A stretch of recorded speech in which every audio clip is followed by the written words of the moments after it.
Selamat pagi. Selamat pagi.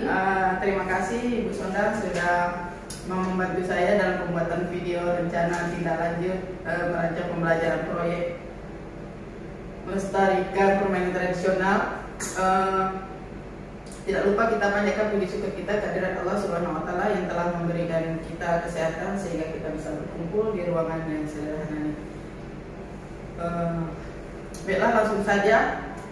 Baiklah, saya akan memaparkan hasil RTL saya, tindak lanjut merancang pembelajaran proyek melestarikan permainan tradisional dalam kehidupan sehari-hari melalui inovasi dan kolaborasi komunitas belajar. Rencana pembelajaran berbasis proyek dengan komunitas belajar sekolah. Yang satu, judul proyek. Saya ambil di sini judulnya melestarikan permainan tradisional dalam kehidupan sehari-hari melalui inovasi dan kolaborasi komunitas belajar. Nah, di komunitas belajar ini tentunya di setiap sekolah ada atau di setiap mata pelajaran juga ada, seperti KKG, MGMP. Itu juga bisa disebut dengan komunitas belajar di sekolah. Yang kedua, di deskripsi proyek. Proyek ini bertujuan untuk mengenal dan melestarikan permainan tradisional Indonesia melalui pendekatan pembelajaran berbasis proyek atau PBL.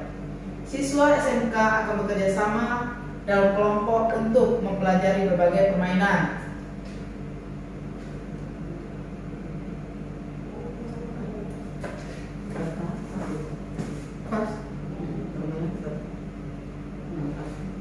Dalam berbagai permainan tradisional dari berbagai daerah, memahami nilai budaya yang terkandung di dalamnya, serta berinovasi dengan cara mendigitalisasi atau memperkenalkan kembali permainan tersebut kepada generasi muda. Proyek ini juga akan melibatkan komunitas sekolah dan masyarakat dalam mempopulerkan kembali permainan tradisional sebagai bagian dari warisan budaya Indonesia. Nah, di sini dikatakan berbagai permainan tradisional yang ada di Indonesia, di daerah masing-masing. Seperti di Batam ini, Kepri biasanya itu sangat terkenal. Contoh dulu di belakang Padang itu terkenal itu dengan gasingnya, permainan gasing tradisional. Salah satunya Diputar-putar kan? ya, yang main diputar-putar pakai tali dilempar, lalu dia berputar-putar. Itu namanya gasing. Kalau di belakang Padang itu populer permainan gasing tersebut. Lanjut. Yang ketiga, kompetisi yang diharapkan. Yang pertama, pengetahuan. Mengetahui berbagai jenis permainan tradisional dari berbagai daerah Indonesia. Itu tadi salah satunya yang di Kepri ini gasing, nanti ada gobak sodor, ada lagi satu lagi permainannya enggrang yang terbuat dari bambu, Bu. Kita jalan menggunakan enggrang, kita naik di atas enggrangnya. Itu termasuk permainan tradisional. Dua, memahami nilai-nilai budaya yang terkandung dalam permainan tradisional tersebut. Keterampilan, mampu berkolaborasi dalam tim untuk merancang dan mengembangkan produk atau inovasi terkait permainan tradisional. Mampu berkomunikasi dan mempresentasikan hasil karya dalam bentuk presentasi, video atau acara di sekolah.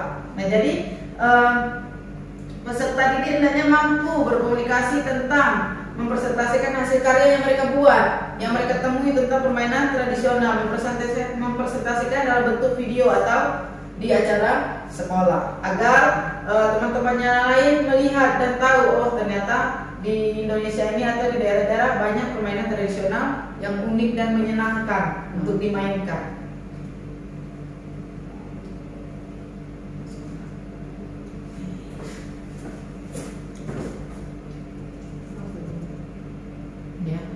Di situ yang selanjutnya, mampu mengembangkan keterampilan teknis seperti pembuatan video, WhatsApp atau aplikasi terkait permainan tradisional. Nah, kenapa harus menggunakan video video atau website, karena zaman sekarang kita mengikuti zaman sekarang yang penuh dengan teknologi yang luar biasa. Apalagi kita di SMK kejuruan, anak-anak pasti sudah terbiasa dengan membuat website, video atau aplikasi yang bisa membuat permainan tradisional ini lebih menarik untuk ditampilkan kepada teman-temannya. TikTok, Ya, TikTok, Instagram, benar. Ya. Karakter.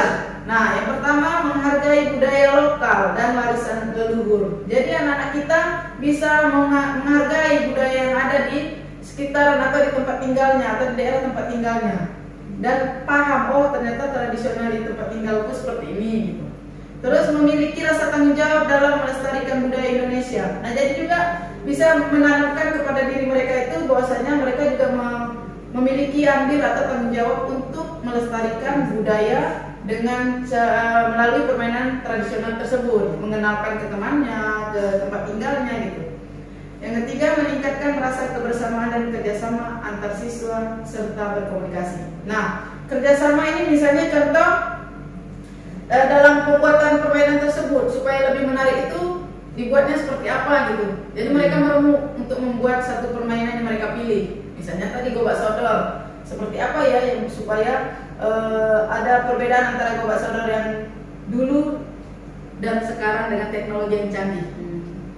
Terus tujuan pembelajaran, meningkatkan pemahaman siswa tentang permainan tradisional Indonesia sebagai bagian dari kekayaan budaya bangsa.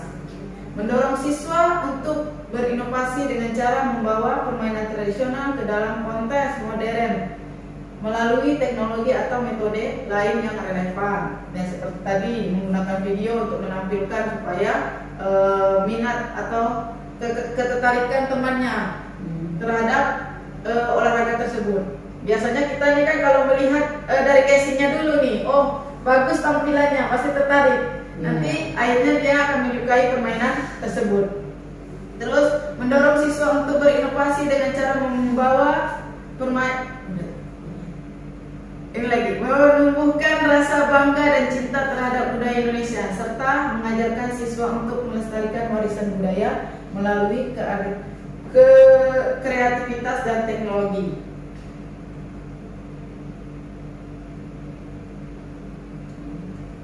Yang kelima, tahapan proyek. Fase persiapan itu 1 minggu. Yang pertama, mengenalkan proyek. Guru memberikan penjelasan tentang pentingnya permainan tradisional sebagai warisan budaya Indonesia dan memberikan gambaran umum tentang proyek ini. Jadi sebelum melakukan atau membuat suatu proyek, guru harus memperkenalkan dulu lah apa yang akan kita lakukan, tujuannya kemana, dan permainan itu apa, supaya peserta didik kita paham, tidak bingung untuk membuat proyek tersebut. Terus siswa dibagi dalam kelompok kecil 5-6 siswa untuk melakukan riset tentang permainan tradisional dari daerah masing-masing. Jadi di sini mereka yang memilih permainan tradisional yang akan mereka buat. Misalnya dari Minang, apa permainan tradisionalnya, mungkin karena orang tuanya orang Minang kan, mau buat permainan tradisional Minang, boleh. Karena satu kelas banyak ya, suku ya. Mungkin dalam satu kelas itu bermacam-macam suku bercampur kita. Jadi bisa mereka pilih tradisional yang mana. Seperti biasanya kan siswa kita akan memilih yang lebih gampang mereka buat. Nah, terus yang kedua, menentukan topik dan pembagian tugas. Setiap kelompok memilih satu permainan tradisional yang akan dikembangkan dalam proyek ini. 2. Membagikan tugas dalam kelompok seperti riset, pembuatan alat dan bahan serta penyusunan materi presentasi. Jadi tidak hanya satu siswa saja yang mengerjakan, mereka ada 5 atau sampai 6 orang itu mengerjakan, menentukan proyek atau pembagian tugas. Yang ini mengerjakan bagian videonya mungkin, yang ini mengerjakan untuk lapangannya mungkin gitu. Terus pembagian tugas dalam kelompok. 2. Fase riset dalam pengembangan 2-3 minggu. Riset dan pengumpulan data. Siswa melakukan riset tentang sejarah atau aturan dan cara bermain permainan tradisional yang mereka pilih. Nah, jadi di sini mereka juga mencari aturan. Jadi setiap permainan itu pasti mempunyai peraturan yang berbeda-beda dan keunikan mereka masing-masing dalam permainan tersebut. Terus mengumpulkan data terkait alat-alat yang diperlukan untuk memainkan permainan tradisional dan nilai-nilai yang terkandung di dalamnya. Yang kedua, mengembangkan ide inovasi.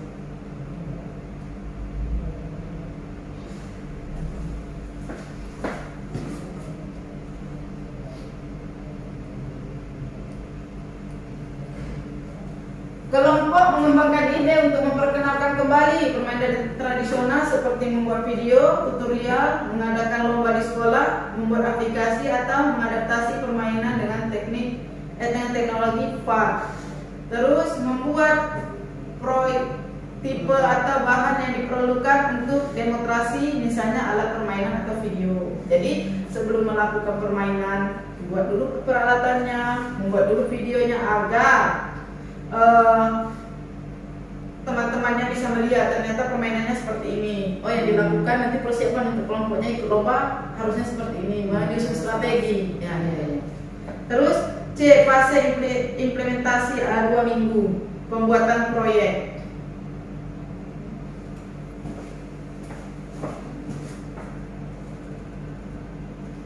Nah, pembuatan proyek yang pertama, kelompok memulai memproduksi materi atau alat yang dibutuhkan seperti video, tutorial, website atau alat permainan tradisional. Yang kedua, guru membimbing dan umpan balik selama proses pembuatan proyek seperti refleksi, ya Bu.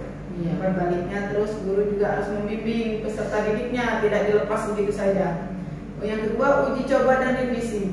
Setiap kelompok menguji coba hasil karya mereka, misalnya uji coba permainan atau aplikasi.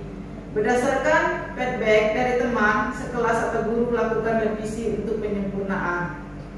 Dan selanjutnya fase presentasi dan refleksi 1 minggu. Nah, ini tadi refleksinya di sini selama 1 minggu, apa saja yang sudah mereka lakukan atau mereka dapatkan.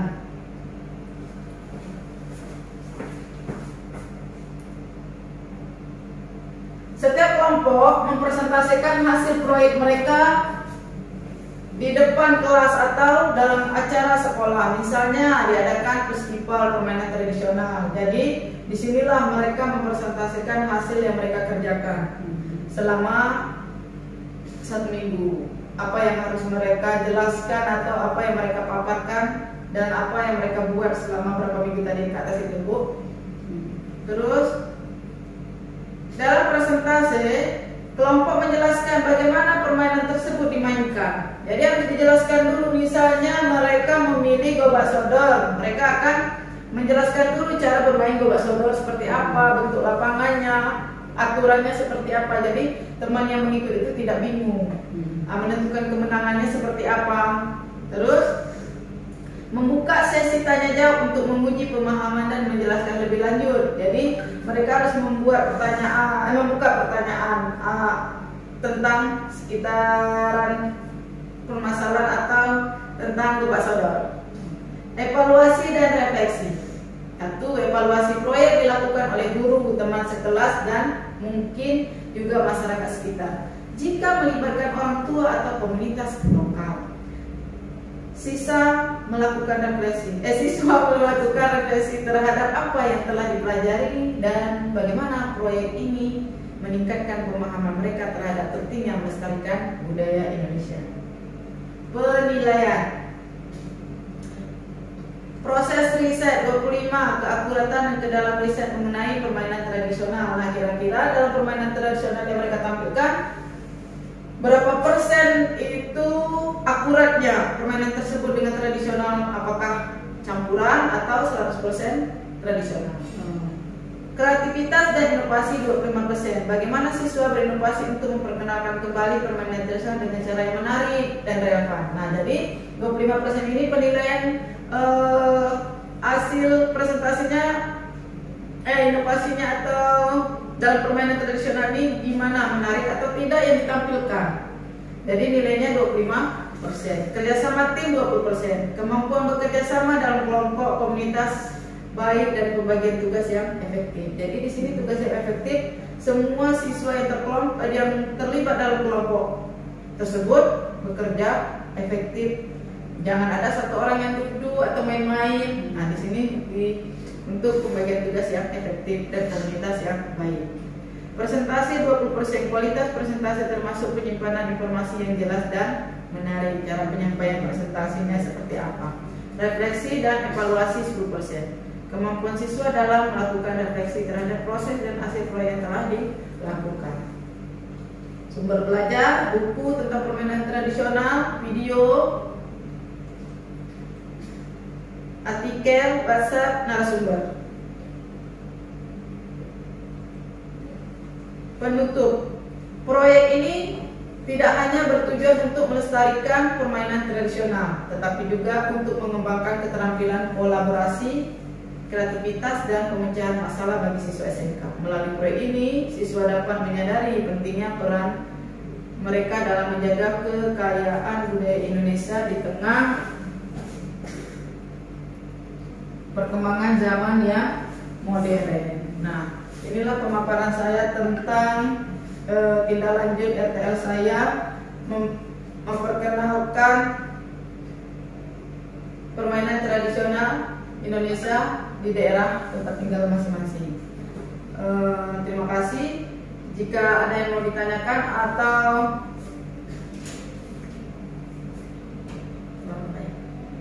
Oh ya, boleh saya tanya? Silakan. Terima Boleh. kasih untuk pemaparannya. Tadi untuk permainan gasing ada disinggung dan juga yang saya dengar tadi tentang gobak sodor. Iya. Kalau permainan gasing mungkin sudah sering saya lihat. Kalau gobak sodor ini sepertinya saya masih ragu yang mana satu ya. Boleh mungkin ditunjukkan atau ditampilkan? Oh ya, baik Bu. Saya kebetulan ada menyiapkan satu video tentang permainan gobak sodor. Boleh kita tonton sama-sama agar bisa memahami atau mengetahui nanti bentuk lapangan seperti apa, permainan seperti apa, jumlah pemainnya juga seperti apa ya Bu. Oke. Akan saya kasih juga.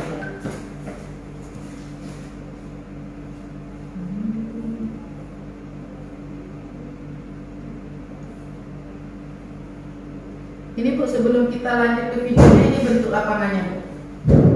Merah tim penjaga, kuning tim penyerang. Tapi nggak semestinya juga harus merah harus kuning, serah nanti yang mengatur panitianya seperti apa. Ini agar gampang. Lapangannya terbuka ya Bu? Ya, lapangannya terbuka tapi harus berapa persegi 4 dan harus rata. Tidak boleh ada lubang atau ada batu-batu karena ini permainannya menggunakan lari yang kuat atau sprint kuat lari gitu, kencang larinya. Oke Bu, kita tonton videonya.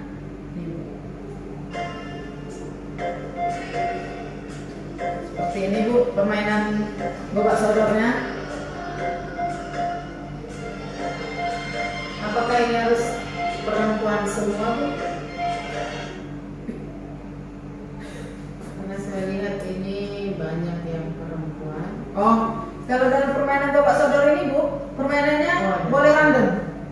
Boleh putra-putra saja boleh, putri-putri juga boleh, atau campur putra dan putri juga boleh. Karena dia tidak punya ketentuan untuk permainan harus cowok atau apa ini, karena kan permainan tradisional, permainan yang lebih ke ini hiburan sih Bu kalau permainan tradisional ini, dan untuk kebugaran kesehatan tubuh kita.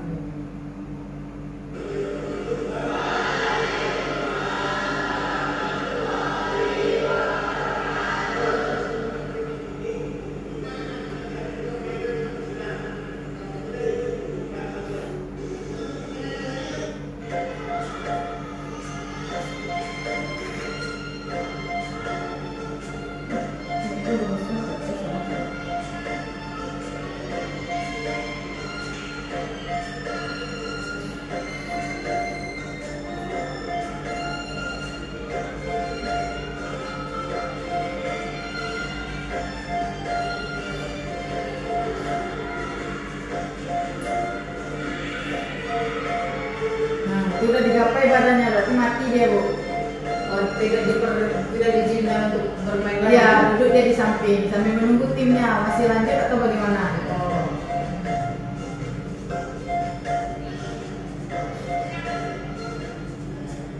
Nah ini bagian di dalam video ini mungkin bapaknya mengelompokkan untuk putra-putra, putri-putri, tapi lebih bagus seperti ini juga sih Bu, karena kan kita permainan gobak sodor ini kan bagai sentuh, tapi salah sentuh nanti putra dan putrinya kan bahaya Bu. Jangan ya. Ah iya, kalau kita orang dewasa kan udah tahu yang mana yang kalau anak-anak ini kan yang penting mereka bisa main ke rumahnya. Nah, jadi Bu bagian tengah itu tadi permainannya nanti ada biasanya ya. Asik juga ya Bu. Ya, seru.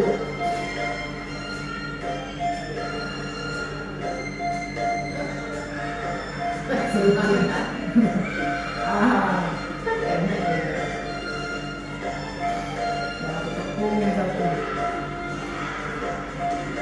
Oh, punya jarak ya? Iya. Itu pembatasnya itu yang apa, line warna putih itu Bu. Boleh pakai isolasi. Kalau karena dia ini bukan permanen Bu, jadi pakai isolasi aja. Agar gampang dicopot-copot.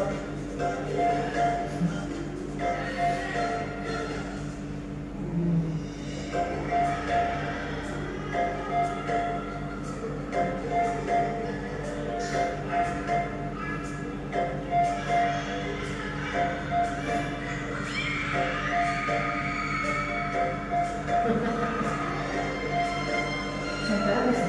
Sudah. Oke, cukup.